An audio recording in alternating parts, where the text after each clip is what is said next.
Assalamualaikum warahmatullahi wabarakatuh. Waalaikumsalam warahmatullahi wabarakatuh.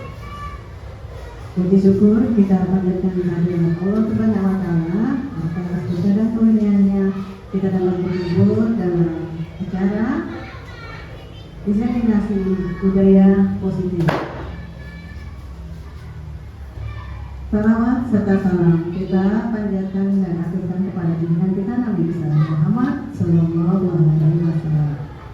Terima kasih kepada Ibu selaku Presiden Kementerian yang bersedia hadir untuk memberikan sambutan setelah pembukaan ini.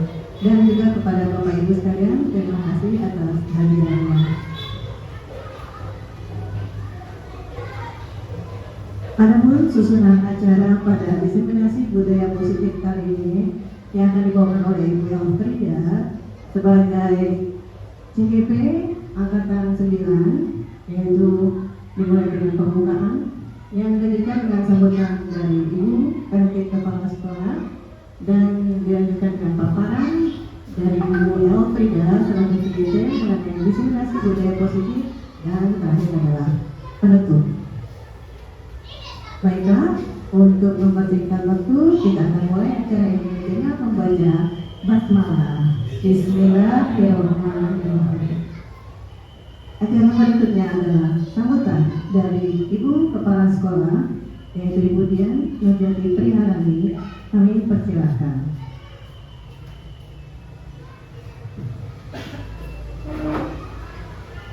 Izin saya berdiri. Bismillahirrahmanirrahim. Assalamualaikum warahmatullahi wabarakatuh. Selamat siang, salam sehat, salam sejahtera untuk kita semua. Alhamdulillah, kita panjatkan puji syukur kehadiran Allah Subhanahu wa Ta'ala, Tuhan yang Maha Esa, yang mana pada hari ini dalam kegiatan atau dalam acara desiminasi calon guru penggerak atas nama Ibu Elfrida Angkatan ke-9. Semoga kegiatan pada hari ini dapat berjalan dengan lancar, dapat berjalan dengan baik, sehingga Ibu Elfrida dari SDN Kenari 08 ini dapat menularkan ilmunya, yaitu materi hari ini tindakan aksi nyata ya Bu El, untuk budaya positif. Bapak Ibu, budaya positif itu banyak sekali yang bisa kita terapkan di lapangan. Tidak usah kita yang terlalu berat dulu untuk membiasakan siswa-siswi kita, ya. Misalkan dengan mengarahkan siswa-siswi kita untuk memungut sampah bekas jajanan untuk dimasukkan ke dalam tempat sampah. Itu salah satu contoh budaya positif. Ketika siswa-siswi kita sudah terbiasa melakukan hal-hal seperti itu, maka dapat dikatakan bahwa Bapak Ibu guru sudah berhasil memberikan contoh kepada anak-anak kita untuk melakukan budaya positif. Kemudian untuk Bapak Ibu guru yang setiap pagi menyambut siswa-siswi kita di depan gerbang, ya, dengan senyuman manisnya, dengan wajah cerah ceria, sehingga memotivasi anak-anak kita untuk, oh, Bu Guru aja senang menyambut aku, berarti aku harus belajar dengan semangat. Nah, itu merupakan salah satu bentuk budaya positif juga. Ya, apa yang dirancang oleh Ibu Elfrida dalam kegiatan desiminasi pada hari ini mengangkat tema budaya positif, yaitu modul 1.4.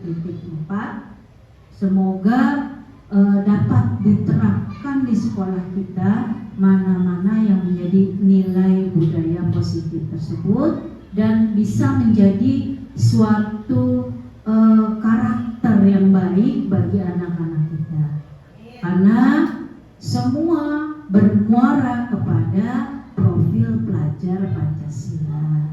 Demikian Bu ya, semoga sukses acara kegiatan kita pada hari ini lancar. Ibu Elfrida dan Bapak Ibu guru sekalian, silakan dilanjutkan. Dari saya cukup sekian. Saya hanya berharap kegiatan ini terus sampai kegiatan Bu Elfrida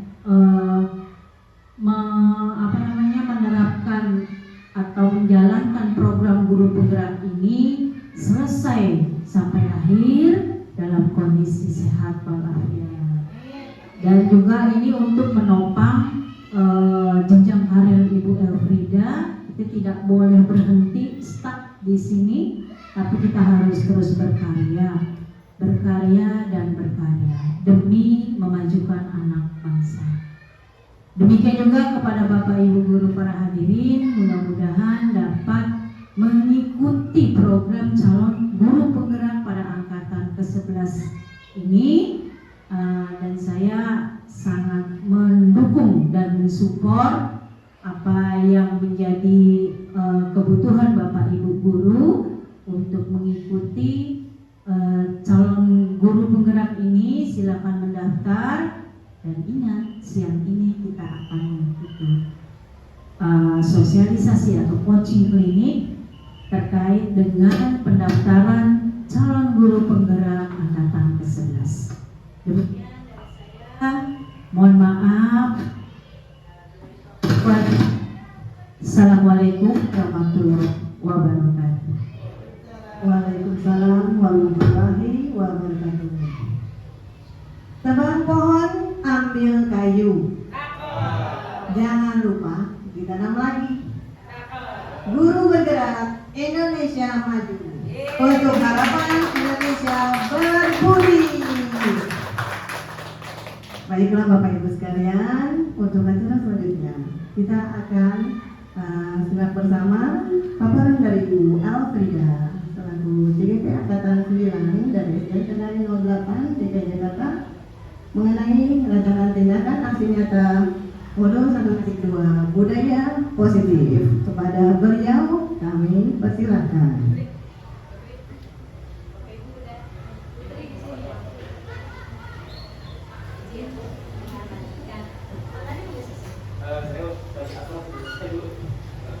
Assalamualaikum warahmatullahi wabarakatuh. Selamat pagi. Pagi. Biasa di luar. Oke, terima kasih. Pertama-tama saya mengucapkan terima kasih banyak kepada Ibu Kepala Sekolah yang dalam waktu ini bersamaan dengan rapat, jadi lanjut ikut rapat dan sekarang diwakilkan oleh Ibu Wakil Kepala Sekolah kita, Putri. Terima kasih Putri. Terima kasih kepada teman-teman rekan-rekan semua yang sudah hadir dalam memenuhi tugas saya pada aksi nyata modul 14 budaya positif. Terima kasih banyak. Teman-teman sekalian, aksi nyata ini dirancang oleh saya dengan rancangan tindakan aksi nyata modul 1.4 budaya positif. Perkenalkan, nama saya Elfrida, calon guru penggerak angkatan 9. Perkenalkan juga, ini adalah fasilitator saya, Damasus Han. Kemudian pengajar praktik saya, Bustansi Murni. Oke, next.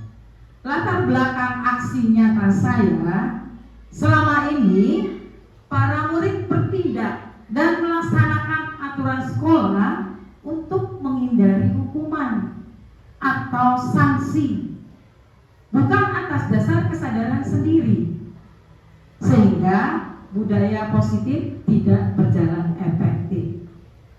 Jadi karena sesuatu hal, bukan dari dalam diri sendiri atau motivasi intrinsik. Lanjut. Nah, tujuan pelaksanaan aksi nyata saya yaitu yang pertama, menumbuhkan kesadaran atau motivasi intrinsik para siswa untuk menjalankan keyakinan kelas. Satu, jadi tujuannya untuk keyakinan kelas.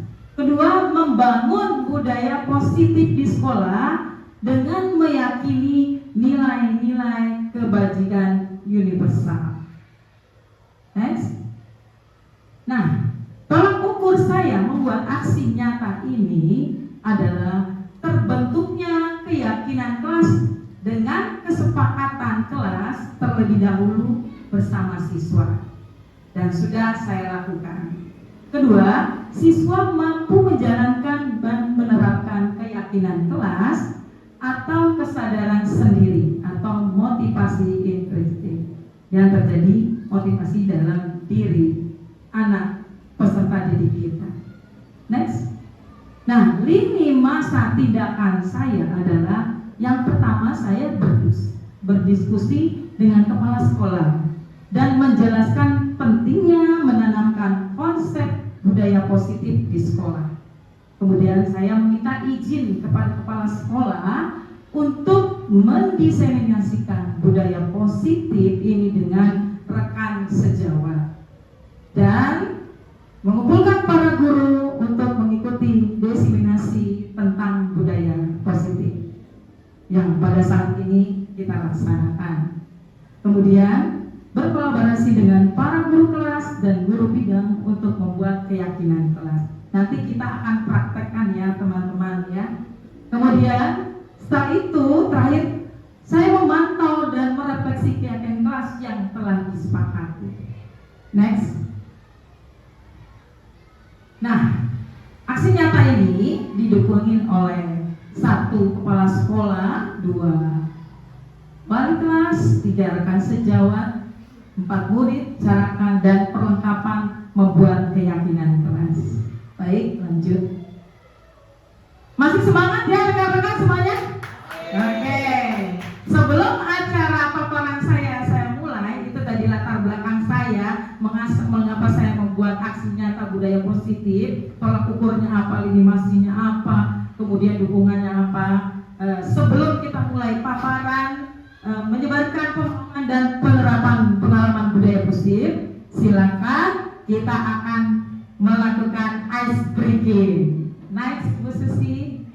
Oke. Ice breaking dulu, nggak apa-apa. Ice breakingnya ini berupa, boleh diinin ice breaking Bu. Oke. Nah, berhadapan berpasangan. Oke, cari pasangannya. Nah, Pak Narim sama Bu Sujiem. Nah, boleh Bu Susi sama Bu Tri. Oke. Silakan Berpasangan untuk saling menebak perkalian dengan menggunakan 10 jari teman-teman.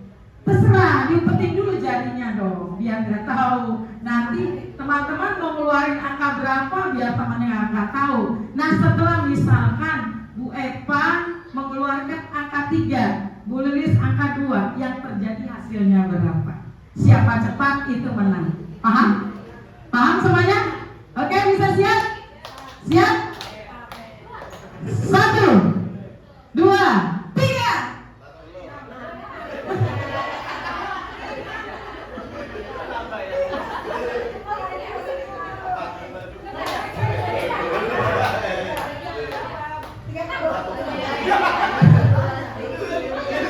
Jadi hasilnya yang disebutin langsung. Ulangin ya. Ulangin, oke. Iya, dikalikan. Oke, siap. Diumpetin dulu. Nah, jadi jari ibu dengan jari temannya dikalikan langsung, siapa cepat itu yang menang. Oke, siap. 1, 2, 3.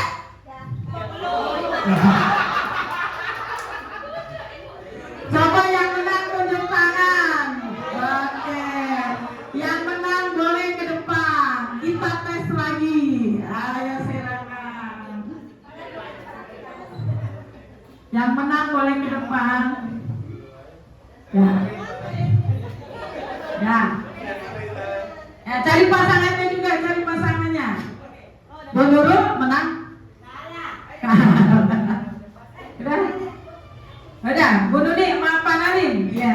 Siap ya di depan, oke? Siap. Oke. 1, 2, 3. Itu dia.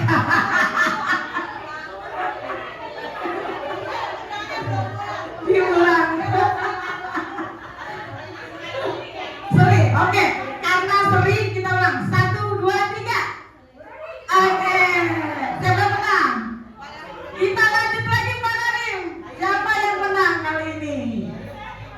Masih seri, Masya Allah. Oke. 1, 2, 3. Oke. Pak Narim lawan Bu Ayu. Keren. Kita hitung bareng-bareng ya. 1, 2, 3. Siapa yang menang nih? Pak Narim. Pak Narim menang. Saya kasih apa ya? Kasih SD. Terima kasih teman-teman. Itulah budaya positif juga, karena ada dorongan dari intrinsik dari dalam kita. Apa yang terjadi setelah melakukan game tadi? Senang. Senang, terus apa yang terjadi dorongan dari dalam diri supaya apa? Supaya menang. Nah, itu dorongan dari dalam diri juga. Salah satu contoh motivasi dari dalam diri. Wah, saya harus menang nih, ya kan? Siapa cepat berarti dia menang. Oke, kita lanjut ke paparan budaya positif. Apa sih budaya positif? Pasti teman-teman kan udah lama nih mengajar, pasti tahu oh budaya positif ini, budaya positif. Tunjuk tangan yang bisa. Apa budaya?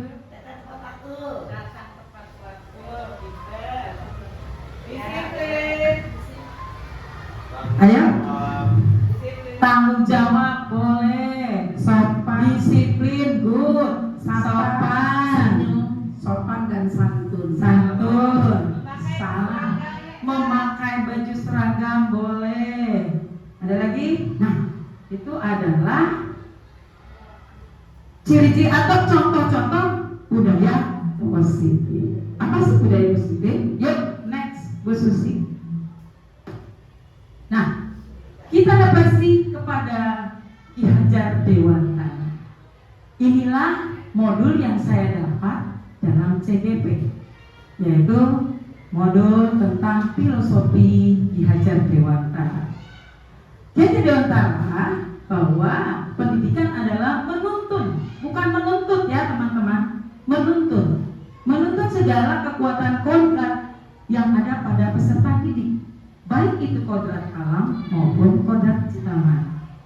Alamnya di mana dia berpihak, tinggal, kemudian zamannya sekarang kan zamannya sudah globalisasi teknologi. Jadi kita mengikuti zamannya anak. Kemudian pendidikan itu menghamba pada murid. Ini maksudnya bahwa pendidikan adalah pusatnya murid. Kalau dulu kita belajar teacher center, sekarang student center. Nah, guru ibarat petani. Sekolah itu ibaratnya lahan, ya. Dan murid itu ibaratnya benih. Benih itu akan tumbuh tergantung kitanya sebagai guru. Bagaimana supaya anak itu lebih tumbuh dengan baik. Nah, inilah kita ya merawatnya itu dengan cara memberi ilmu, misalnya sikap, perilaku. Kita sebagai tauladannya untuk tumbuh anak menjadi lebih baik lagi. Next. Nah, dari uraian tadi kita pisahkan lagi apa sih yang tadi filosofi Ki Hajar Dewantara. Nah, ini bahwa kita sebagai guru harus berpihak kepada murid. Kemudian guru harus mengembangkan minat dan murid memiliki budi pekerti yang luhur.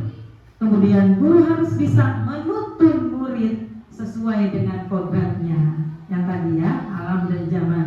Nah, guru harus dapat menebalkan laku terbaik, perilaku yang baik.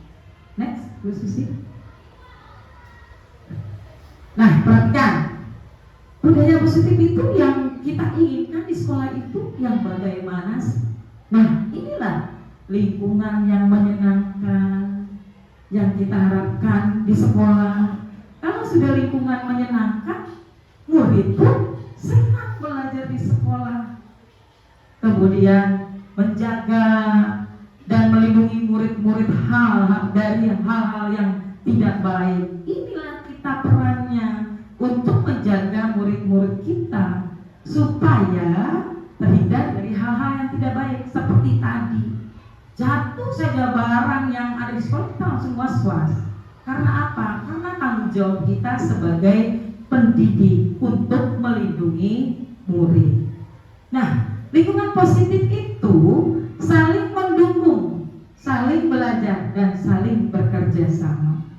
Nah, disinilah peran kita, teman sejawat, ibu kepala sekolah, stakeholder, kemudian orang tua murid, masyarakat sekitar. Sinilah berperan kita berkolaborasi untuk mewujudkan kerjasama ini dalam hal budaya positif. Kemudian kebiasaan-kebiasaan baik. Kebiasaan-kebiasaan baik pasti sudah teman-teman lakukan. Contohnya di sekolah kita sudah membiasakan masuk salaman 5S. Masih ingat kan Bapak 5S? Dan topan. Itu 5S sudah terbiasa di sekolah kita. Nah, dari utara yang diterangkan teman-teman sejawat, kalau budaya positif itu lingkungan nyaman, disiplin, berpakaian seragam. Nah, inilah yang sudah ada pada zaman Ki Hajar Dewantara, yaitu suasana kelas yang mencerminkan pemikiran Ki Hajar Dewantara adalah suasana kelas yang menyenangkan, bukan menegangkan. Oleh karena itu dibentuklah budaya positif di kelas atau di sekolah, sehingga peserta didik memiliki karakter yang baik, utamanya dalam pembentukan karakter profil pelajar Pancasila. Baik, lanjut.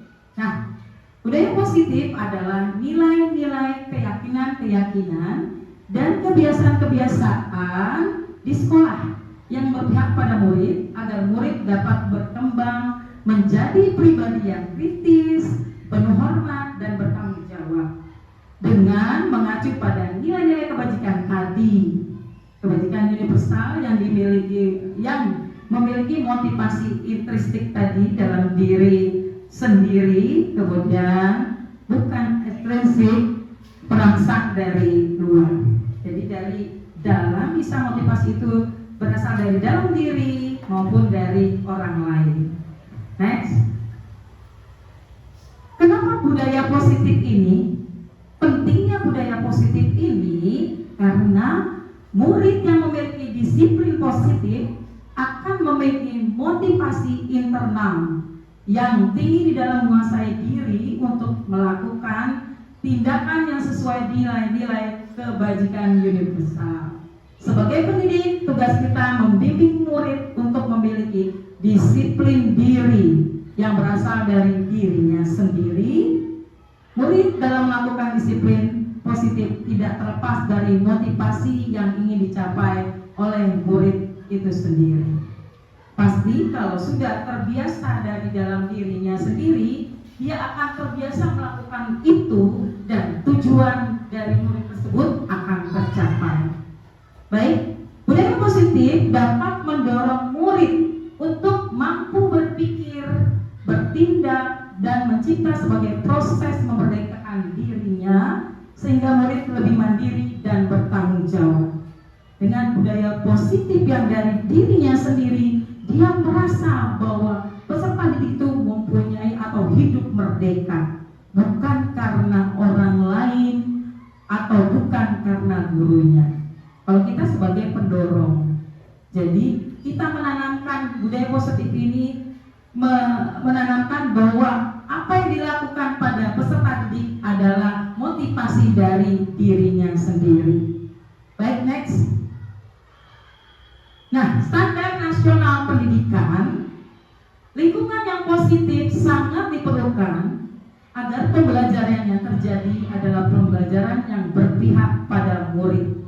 Sebagaimana tertuang dalam standar proses pada standar nasional pendidikan pasal 12, yaitu pelaksanaan pembelajaran sebagaimana dimaksud dalam pasal 10 ayat 2 huruf B diselenggarakan dalam suasana yang belajar interaktif, suasana belajar yang inspiratif, menyenangkan, menantang, memotivasi peserta didik untuk berpartisipasi aktif dan memberikan ruang yang cukup bagi prakarya, kreativitas, kemandirian sesuai dengan bakat, minat, dan perkembangan fisik serta psikologi peserta didik.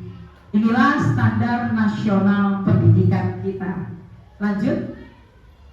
Nah, di sini saya akan memberi contoh melalui video-video anak saya mengenai kegiatan budaya positif. Boleh kita tonton bareng-bareng.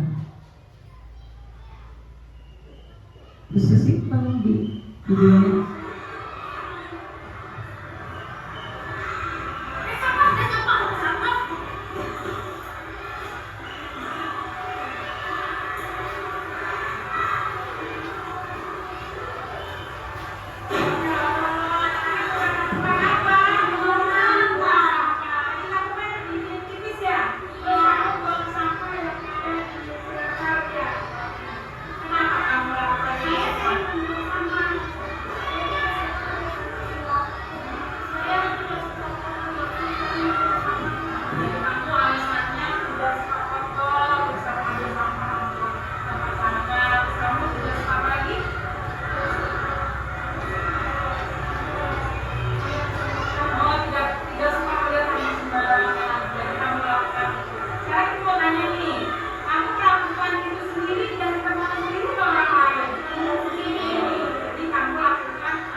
Ya, ini adalah salah satu contoh budaya positif yang sudah diutarakan juga oleh Ibu Kepala Sekolah kita. Salah satu contohnya membuang sampah.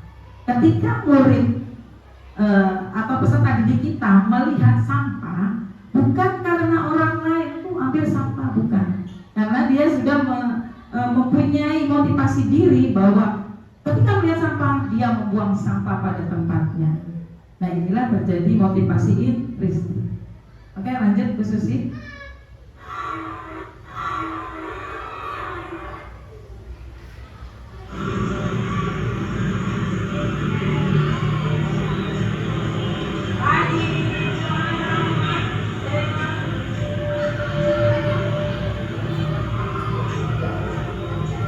Oke, ini juga salah satu contoh budaya positif.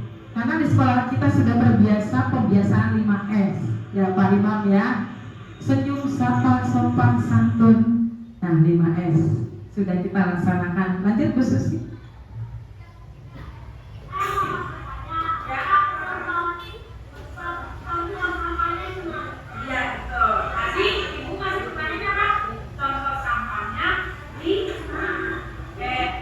Ini juga salah satu budaya positif di kelas. Biasakan ketika ingin bertanya atau menjawab, dia menunjuk tangan. Jadi tidak ramai di kelas. Seperti itu ya Bu. Next. Nah, konsep utama budaya positif ada 6, ada 7. Yaitu 1, perubahan paradigma belajar. 2, motivasi perilaku manusia. 3, disiplin positif. 4, kebutuhan dasar manusia. 5, keyakinan kelas. 6, posisi kontrol guru. dan ketujuh segitiga restitusi. Nah, apa sih ketujuh hal tersebut? Kita kupas satu persatu. Baik, lanjut Bu Susi. Nah, pembelajaran dengan paradigma baru, yaitu pembelajaran dengan paradigma baru dirancang berdasarkan prinsip pembelajaran yang terdiferensiasi. Mudah-mudahan kita sudah melaksanakan ya Bu ya, pembelajaran terdiferensiasi, sehingga setiap siswa belajar sesuai dengan kebutuhan siswa. Bukan kita memberikan materi yang sama harus selesai dengan sama, tapi kita memberi pelajaran sesuai dengan kebutuhan siswa, karena siswa itu mempunyai kebutuhan yang berbeda-beda, mempunyai kemampuan yang berbeda-beda. Nah, dari tahap perkembangan untuk mewujudkan setiap siswa belajar sesuai dengan kebutuhan, dari tahap perkembangan untuk mewujudkan profil pelajar Pancasila. Ini adalah modul yang sudah saya dapat di dalam pendidikan guru penggerak, yaitu modul 1.1, 1.2, 1.3, 1.4, yaitu filosofi Ki Hajar Dewantara, nilai dan peran guru penggerak, visi guru penggerak, dan yang saat ini saya paparkan atau laksanakan adalah budaya positif. Profil Pancasila ini pasti rekan-rekan sudah tahu, karena ini berhubungan dengan IKM ya Bu ya, yaitu satu, siapa yang masih ingat profil belajar Pancasila? Beriman dan bertakwa, good. Apalagi? Berakhlak mulia, udah. Nah, sama. Berkebinekaan global, good. Bergotong royong, good. Mandiri, kreatif, inovatif. Tepuk tangan buat Skenario 08. Masih semangat teman-teman? Tepuk semangat. Semangat. Pasti pada lapar ya. Kita harus tetap semangat ya, karena sudah siang. Nah, khususnya, nah, nilai-nilai kebajikan profil Pancasila inilah yang sudah disebutkan oleh rekan-rekan sekalian, yaitu beriman, bertakwa kepada Tuhan Yang Maha Esa, dan berakhlak mulia. Ini menjadi satu, ya. Kedua, berkebinekaan global. Ketiga, bergotong royong. 4, mandiri. 5, benar kritis. Dan 6, kreatif. Next, Bu Susi. Nah, sekarang motivasi perilaku manusia itu tadi sudah disebutkan. Ada berapa Pak? 2. Motivasi apa saja? 1. Dari intrinsik dan ekstrinsik. Nah, inilah intrinsik tadi yang sudah diutarakan, ya. Yaitu dari dalam dirinya sendiri, untuk apa sih manfaatnya? Untuk menjadi orang yang mereka inginkan dan menghargai diri sendiri dengan nilai-nilai yang mereka punya. Jadi dari dalam diri sendiri udah mempunyai motivasi, dia berarti menghargai dirinya sendiri, mempunyai nilai. Kemudian yang berasal dari luar yaitu ekstrinsik, yaitu ini biasanya yang punya motivasi di luar seperti ini ada hal-hal yang dia inginkan atau hal-hal yang dia takuti, yaitu misalnya untuk menghindari ketidaknyamanan atau hukuman, bisa jadi. Nah, kedua, untuk mendapat imbalan atau penghargaan dari orang lain. Saya mau memungut sampah nih, biar dilihat orang nih, tadi dikasih hadiah. Nah, itu seperti itu. Paham teman-teman? Next, Bu Susi. Nah, disiplin positif, yaitu yang pertama, dalam budaya kita, makna kata disiplin dimaknai menjadi sesuatu yang dilakukan seseorang pada orang lain untuk mendapatkan kepatuhan. Kita cenderung menghubungkan kata disiplin dengan ketidaknyamanan.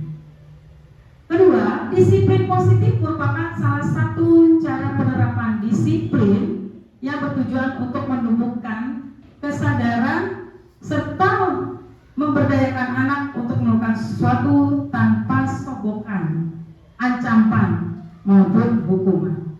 Dan yang ketiga, disiplin positif sebagai pendidik tujuan kita adalah menciptakan anak-anak yang memiliki disiplin diri sehingga mereka bisa berperilaku dengan mengacu kepada nilai-nilai kebajikan universal dan memiliki motivasi intrinsik bukan ekstrinsik. Jadi kita menerapkan motivasi dari diri bukan dari luar.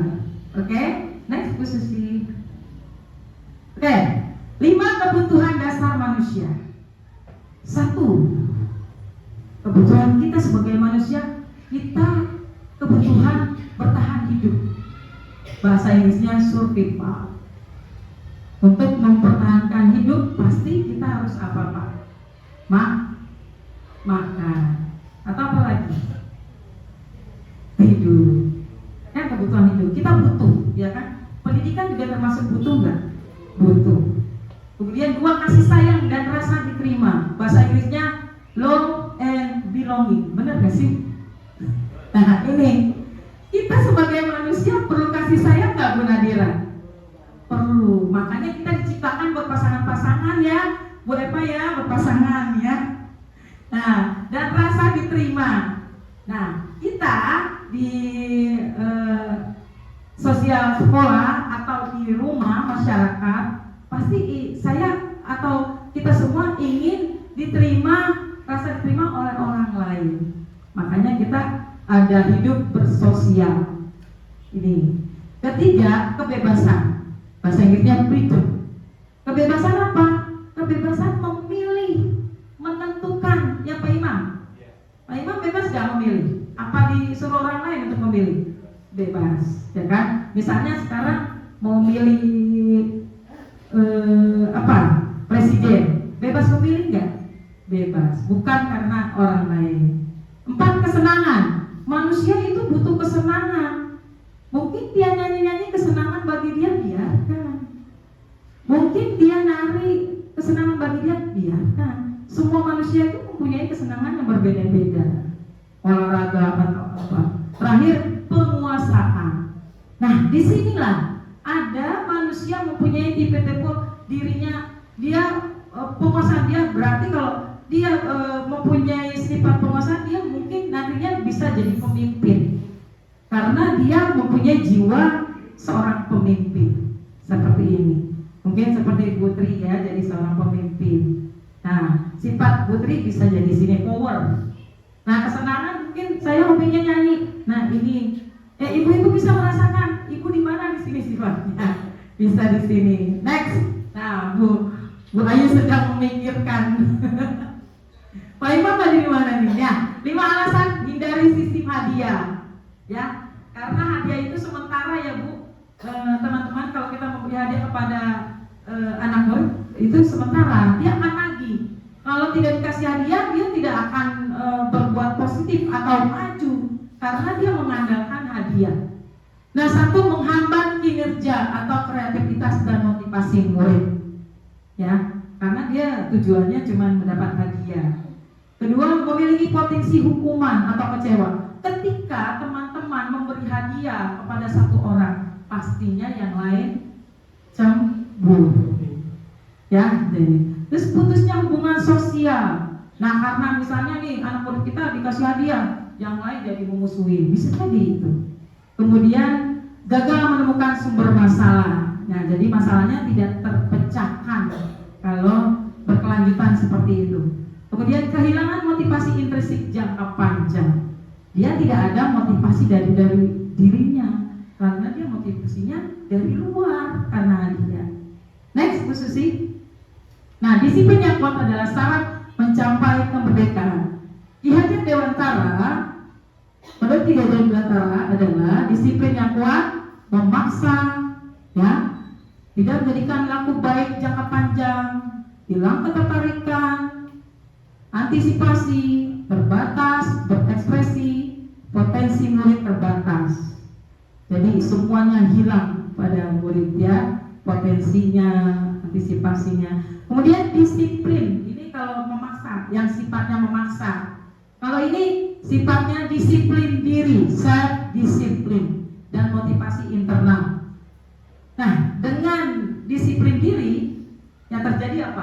dorongan kuat yang muncul dari dalam diri untuk mencapai tujuan yang diinginkan.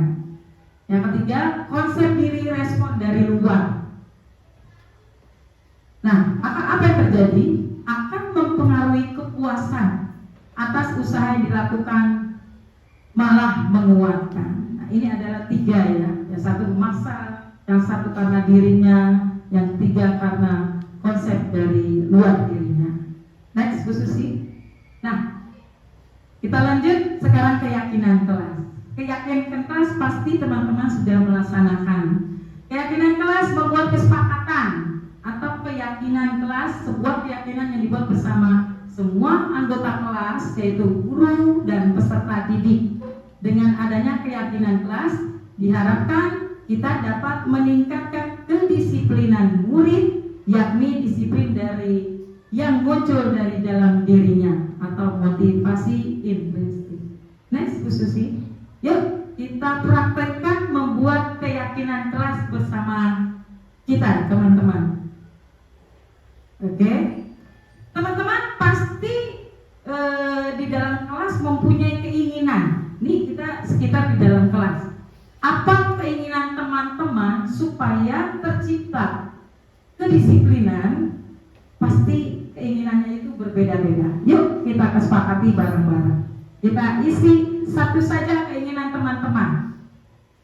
Nanti kalau sudah silakan ditempel pada kesepakatan kelas. Oke? Ya.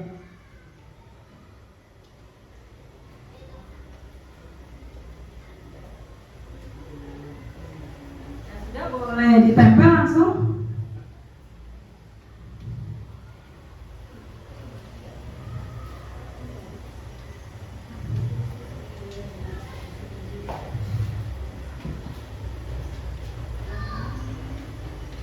Masih semangat ya teman-teman ya? Wah. Tempel di sini Bu Nurul. Oke, ini kesepakatan kelas. Oke, siap langsung ditempel. Oh iya, keyakinan. Kesepakatan aja dulu Bu, bentar baru keyakinan. Kesepakatan dulu. Oke.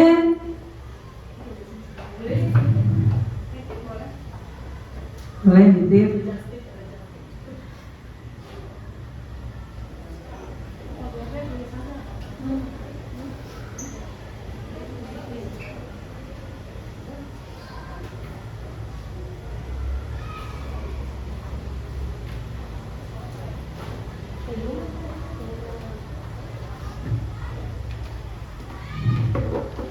Boleh dong bacakan Bu Nurul?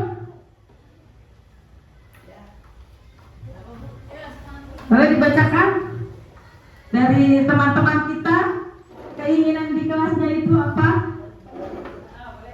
Oke, baik Ibu, terima kasih. Kesepakatan kelas yang ada di sini adalah 1, datang tepat waktu.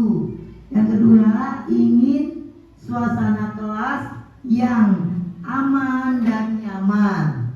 Selanjutnya, ingin suasana kelas bersih dan rapi. Terus datang tepat waktu kembali, nyaman, terus disiplin, bertanggung jawab, tertib dan nyaman. Wah, banyak ya, terus nyaman. Terus suasana kelas yang tenang, nyaman dan bersih. Banyak kan nyaman ya Bu ya. Suasana kondusif, disiplin, saling menyayangi, sesama tenang, tertib. Wah. Tadi setelah teman kita membacakan kesepakatan kelas, di dalam kalimatnya itu sudah dibacakan. Itu kalimatnya positif apa negatif? Positif. Nah, kalau sudah positif, berarti nanti kita taruh di keyakinan kelas. Karena di dalam keyakinan kelas kita tidak boleh menulis kalimat negatif. Misalnya tidak boleh membawa makanan. Yang diganti menjadi kalimat positif. Boleh membawa makanan, makannya di luar. Tidak boleh datang terlambat, berarti datang tepat waktu. Seperti itu ya teman-teman. Terima kasih tepuk tangan yang mulia buat teman kita. Ini adalah keyakinan kelas. Gunanya untuk apa? Mencapai kesepakatan bersama untuk mencapai tujuan disiplin, menanamkan disiplin. Susi? Sudah paham ya teman-teman ya? Oke, nah contoh nilai-nilai kebajikan universal dari institusi pendidikan ini menggunakan kata-kata seperti ini. Misalnya membuang sampah pada tempatnya, berarti dia termasuk toleransi ya. Kemudian datang tepat waktu. Datang tepat waktu apa tuh? Komitmen, ada di sini komitmennya. Kayak ingin tak pulang. Kemudian tidak berkelahi, kalau anak-anak tidak berkelahi ya. Bisa apa? Menghargai, rasa hormat. Nah inilah nilai-nilai kebajikannya: toleransi, rasa hormat, integritas, mandiri, menghargai, antusias, empati, pengetahuan, kreativitas. Nah ini bisa menggunakan kata-kata seperti ini. Baik, Bu Khusus. Nah, ini contoh kesepakatan kelas 2B.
Posisi. Nah, ini adalah contoh kesepakatan kelas yang dilakukan di kelas 2B. Jadi kesepakatan bersama-sama, keinginan bersama-sama yang disepakati bersama-sama dalam pencapaian tujuan disiplin budaya positif. Nah, keyakinan kelas 2B ini yaitu antara lain menjaga kebersihan, melaksanakan piket, datang tepat waktu, santun dalam berbicara, dan saling menghargai. Next, Bu Susi. Nah, kita lanjut. Miskonsepsi tentang teori kontrol, yaitu 1.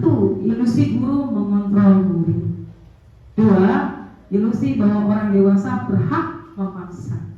3. Ilusi bahwa semua penguatan positif efektif dan bermanfaat. 4. Ilusi bahwa kritik dan membuat rasa bersalah mampu menguatkan karakter dewasa berhak memaksa. Ini ilusi orang dewasa, ya. Tidak seperti ini ya. Kita speaking lagi, permainan cobalah buka tangannya digenggam, ya. Boleh sama teman sepasang, tangannya di ini.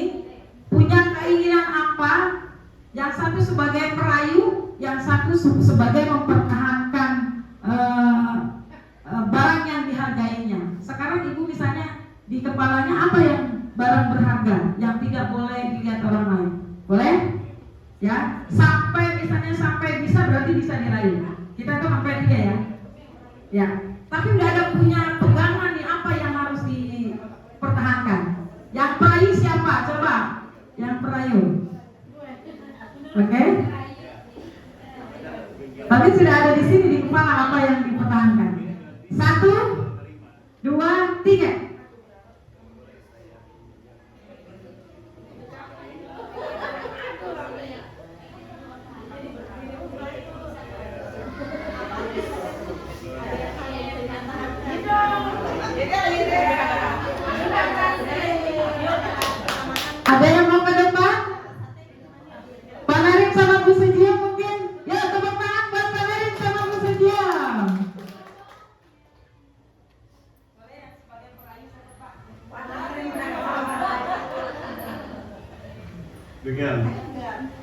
Oke, Bu Suji, bolehkah saya mengambil yang punya Ibu seperti laptop? Boleh. Bolehkah saya untuk mengambil atau sesuatu yang Ibu dapatkan seperti ilmu bermanfaat buat saya terapkan di anak murid saya? Boleh. Oke, terima kasih. Boleh ya, berarti menurut Bu Sejiem boleh. Kenapa Pak Bu Sejiem menjawab boleh? Iya, Pak Narim tadi menyampaikan bahwa bolehkah saya mengambil ilmu yang sudah dipelajari untuk saya terapkan. Menurut saya berbagi ilmu adalah sebuah kebaikan. Jadi saya mengizinkan.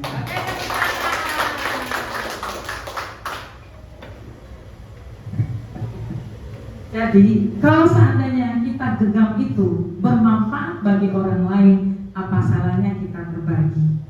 Ya, nah demikianlah tadi bermain cobalah buka. Ada juga yang bisa mempertahankan, mungkin tidak bisa berbagi. Mungkin dia di dalam genggamannya cinta, bisa jadi ya.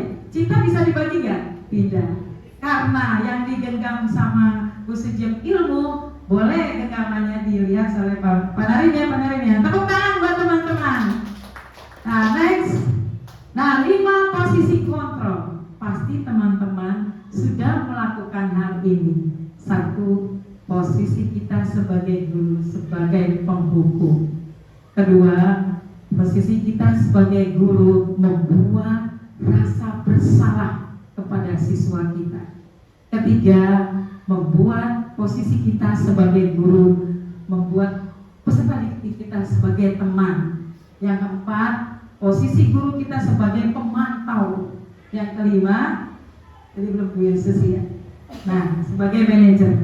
Nah, dari 5 posisi ini pasti teman-teman sudah melakukan hal apa saja. Siapa yang bisa menjawab? Apakah semuanya? Mungkin Bu Sejiem kan paling lama nih. Pasti udah semua ya Bu Sejiem. Boleh Bu Sejiem jawab?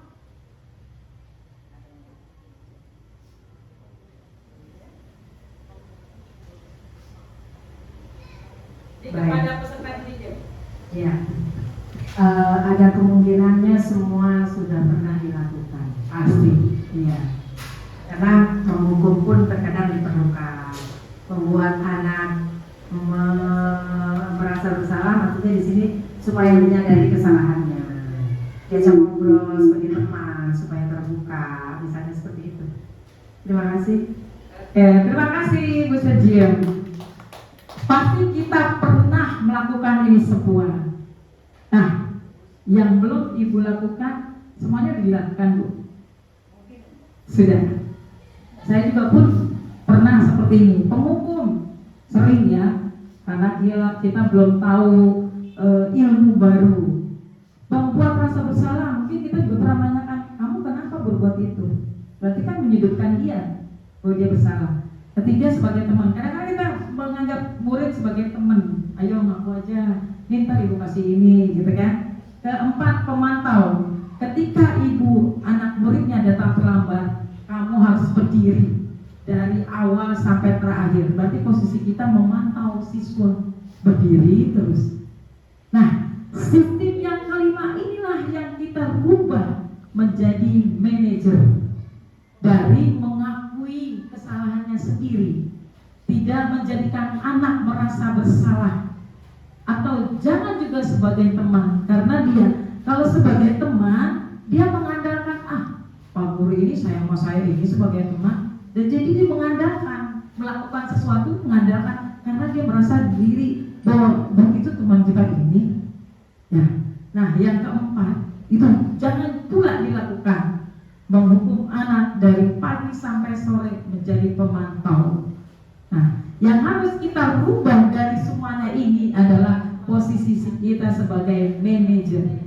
Manajer yaitu merubah diri anak yang anak tersebut merasa dirinya bersalah, mengakui kesalahannya dan merubah dari perlakuannya sendiri, bukan karena orang lain.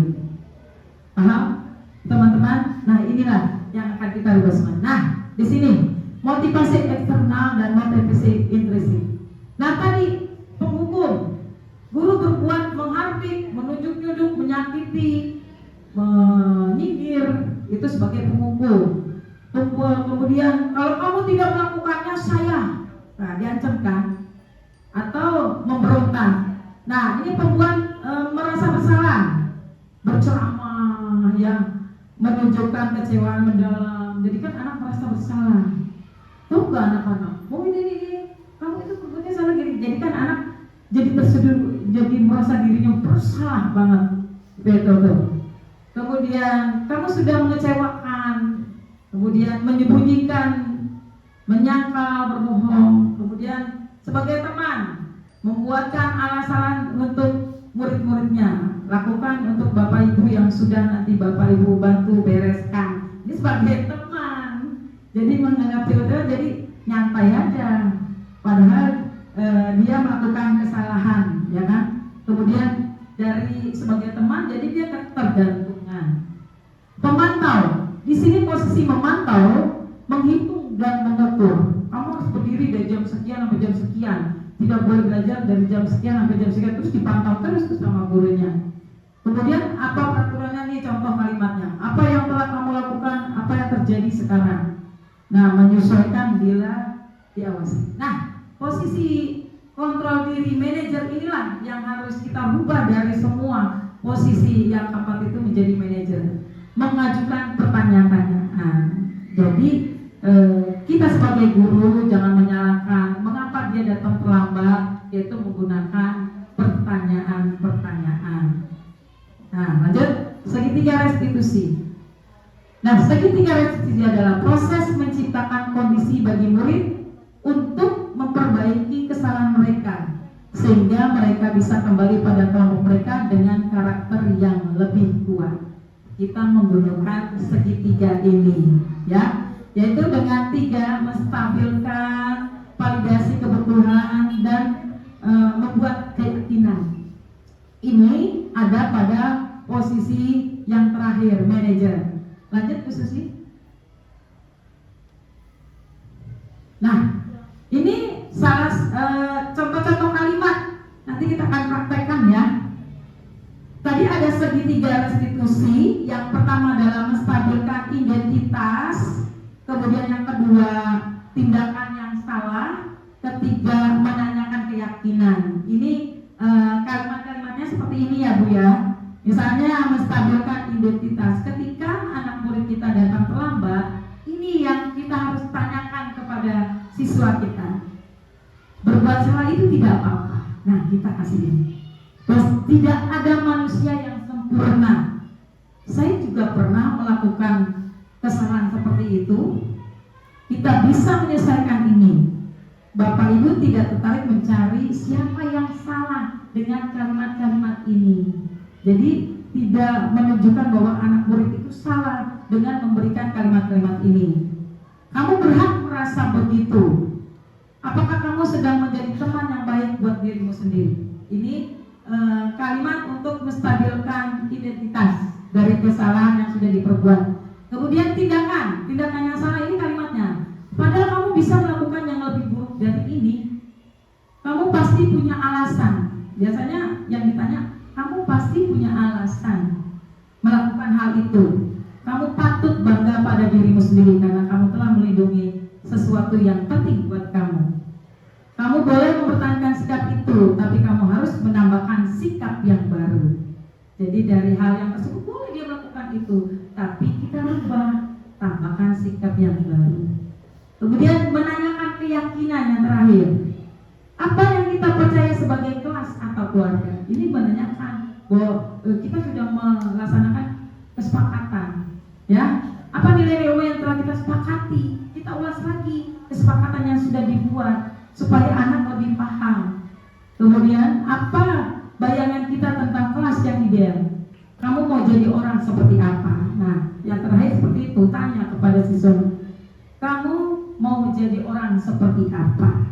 Pasti dia akan, saya akan merubah, saya akan menjadi lebih baik lagi. Nah, seperti itu. Paham teman-teman? Masih semangat? Oke, lanjut. Bentuk tindakan tidak berhubungan dengan kesalahan. Bersifat nih kalau menghukum ya, hukuman tidak berhubungan dengan kesalahan yang diperbuat.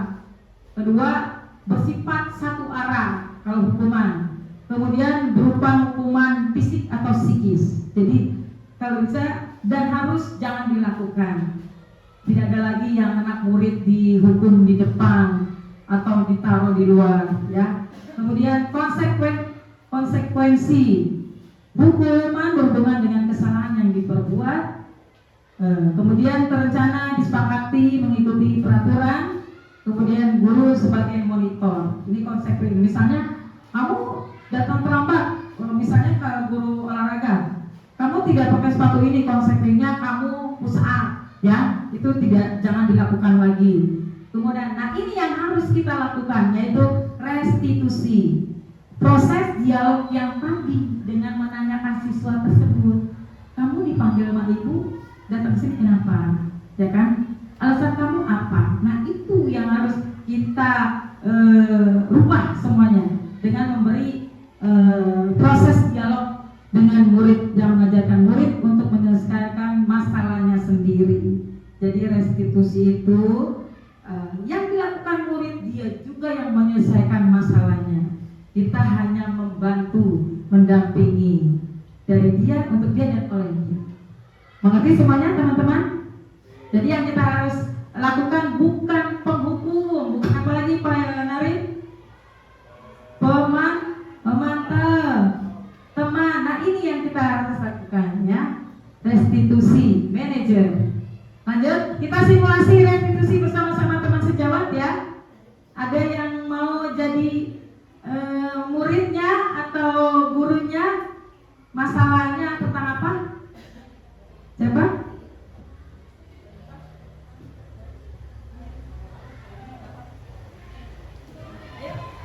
Ada yang mau maju? Jadi guru?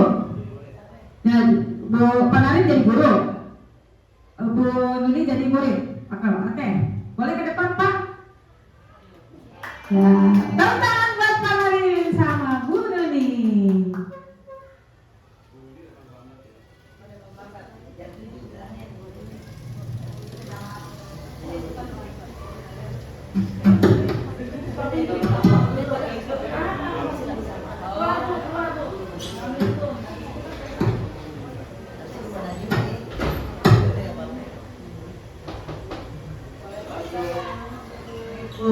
Waalaikumsalam. Bu Nuni.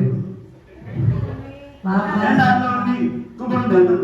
Iya, Udah jam Pak. berapa ini? Dari mas adik saya kesiangan. Apa kesiangan? Iya. Menurut kamu ketika datang kesiangan itu kira-kira ada yang hilangkan nggak dari keyakinan kelas kita? Iya, ada Pak. Ada. Solusinya apa kira-kira? Solusinya besok nggak boleh kesiangan lagi, besok bangun pagi. Oke. Kenapa tadi bisa terlambat? Pokoknya kemalaman. Nah, bagaimana agar Nak Nuni tidak bobo kemalaman? Bagaimana caranya? Gak main HP. Baik. Dari kesepakatan kelas, keyakinan kelas yang kita sudah sepakati. Oke, ini adalah contoh restitusi kasus murid saya di 2B. Kita simak dulu.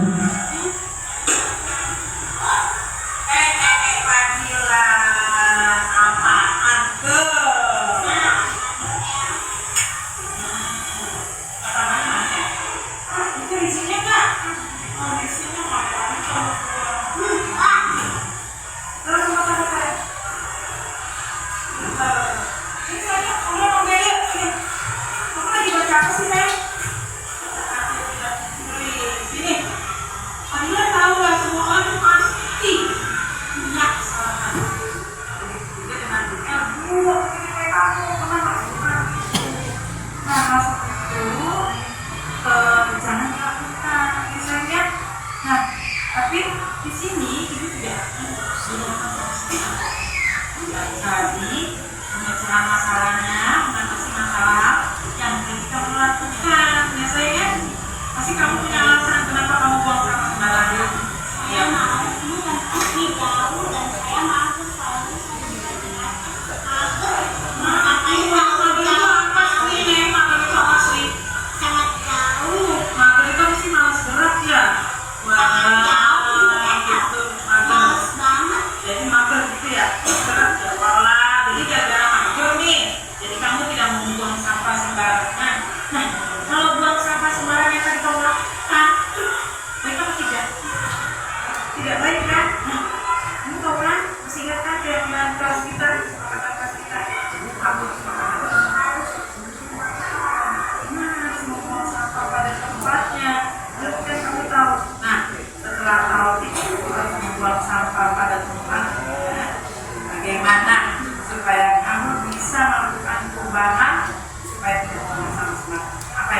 buat kelas 2B. Nah, demikian umpan balik dari Fadilah yang tadi buang sampah sembarangan. Nama saya Fadila, saya muridnya Bu El. Ketika saya membuang sampah sembarangan, Bu El tidak marah. Bu El memarah saya lebih baik lagi. Berikan buat Bu El, terima kasih. Nah, demikianlah contoh restitusi. Nah, kesimpulannya, untuk menerapkan budaya positif dari paparan saya dari awal sampai akhir, untuk menerapkan budaya positif, sebaiknya kita sebagai seorang guru melakukan hal-hal yang baik dalam mengendalikan sikap dan tingkah laku siswa, seperti dalam segitiga restitusi, sehingga peserta didik merasa nyaman, dan kita sebagai seorang guru pun tidak perlu mengeluarkan banyak energi untuk menangani peserta didik yang bermasalah. Demikianlah paparan saya. Ada yang mau bertanya? Satu atau dua? Ya, Bu Tuti, silakan.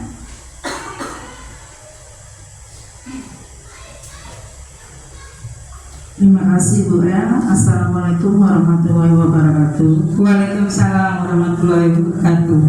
Pertanyaan saya, tolong diperjelas lagi, apa yang harus dilakukan oleh guru untuk membangun budaya positif di sekolah? Itu aja. Assalamualaikum warahmatullahi wabarakatuh. Apa Bu Tuti? Apa yang harus dilakukan oleh guru untuk membangun budaya positif di sekolah? Nah, seperti yang tadi Ibu terapkan ya, kita sebagai guru harus mengontrol aktivitas siswa di kelas kita. Karena dengan mengontrol itu, kita ada hubungan jalinan yang baik kepada peserta didik kita. Apa saja yang sudah dilakukan, perbuatan apa saja yang sudah dilakukan. Kemudian kita membuat keyakinan kelas yang disepakati oleh siswa-siswa kita. Nah, yang ketiga baru kita terapkan keyakinan kelas itu untuk mewujudkan disiplin atau budaya positif kita.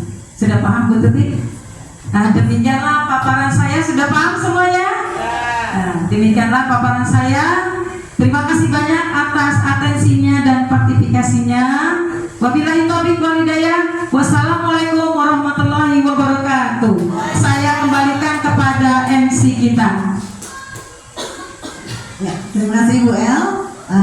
Dengan ini paparan yang disampaikan oleh Bu El mengenai budaya positif di SDN Temani 08, dan dengan demikian berakhir sudah acara kita dalam misi mengenai budaya positif. Akhirul salam, terima kasih atas kehadirannya. Marilah kita mengucapkan hamdalah. Alhamdulillah.